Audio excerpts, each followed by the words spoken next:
Hello বন্ধুরা, আশা করছি তোমরা প্রত্যেকে ভালো আছো। এডুকেশন ওয়ার্ল্ড চ্যানেলে তোমাদের সবাইকে স্বাগতম। যারা এখনও চ্যানেলটিকে সাবস্ক্রাইব করোনি, প্লিজ চ্যানেলটিকে সাবস্ক্রাইব করে দাও। আজকে যে টপিকটি নিয়ে আলোচনা করবো সেটা হচ্ছে প্রেরণা অর্থাৎ মোটিভেশন।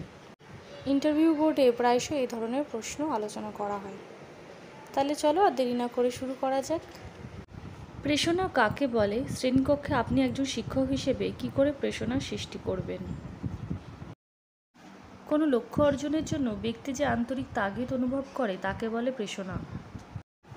একজন শিক্ষক বা শিক্ষিকা হিসেবে আমি শ্রেণীকক্ষে বাচ্চাদের মধ্যে নানান উপায়ে প্রেরণা সৃষ্টি করতে পারি।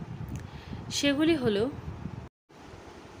সহযোগিতামূলক কাজে কর্মদক্ষতা বাড়ে, তাই আমি নানান অ্যাক্টিভিটির মাধ্যমে শিক্ষার্থীদেরকে পাঠদান করব। শিক্ষার্থীদেরকে নানান দলে ভাগ করে দিয়ে কোনো কাজ দেব এবং সেটা দলবদ্ধভাবে করার জন্য পরিচালনা করব। পুরস্কার যেমন একদিকে শিক্ষার্থীদের মধ্যে আগ্রহ জাগায়, তেমনি শাস্তি শিক্ষার্থীদের মধ্যে ভয় সৃষ্টি করে।